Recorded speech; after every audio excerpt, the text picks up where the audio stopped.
అమ్మో అమ్మో అమ్మో, ఇక మీకు నాకు అస్సలు సెట్ అవ్వదు అత్తయ్య. అదే నేను అంటున్నానే.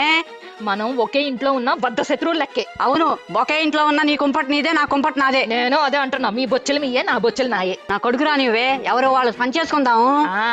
మీ కొడుకు వచ్చేదాకా ఆగాల ఏంటి? మధ్యలో నట్టింట్లో ఒక గీత గీస్తా. మీరు ఇటు రాకూడదు, నేను అటు రాను. అదే నువ్వు గీసేదేంటే గీత? గీస్తే నేను గీయాలి.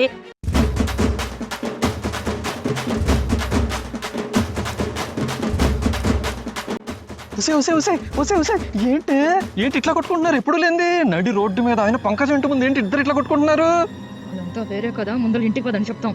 పదండి, ముందు ఇంటికి పదండి. ఏం చెప్తారు చూద్దాం. ఇంటికి పదండి ఊరా. రండి ఇద్దరు, చెప్పండి. ఇద్దరు ఏం చెప్తారు చెప్పండి.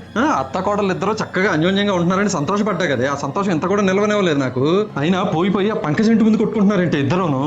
ఆ పంకజం కంట్లో పడితే ఏమైనా ఉందా? ఊరూరా చాటిపేసిద్ది అత్త కోడలు ఇద్దరు కొట్టేసుకుంటున్నారని. అవసరమా మనకి ఇదంతా?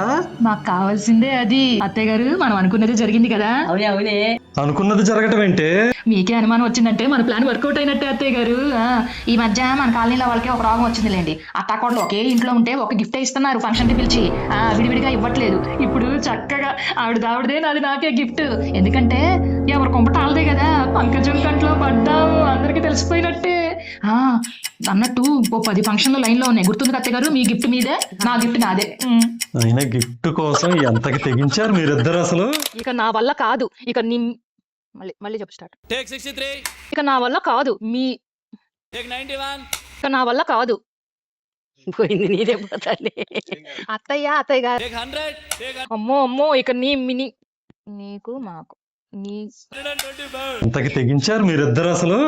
గిఫ్ట్లంతా ఊరికనే ఏం లేదు, గిఫ్టే. పోవే, ఏంటి పోవే? మంచి నా డైలాగ్ అంతే.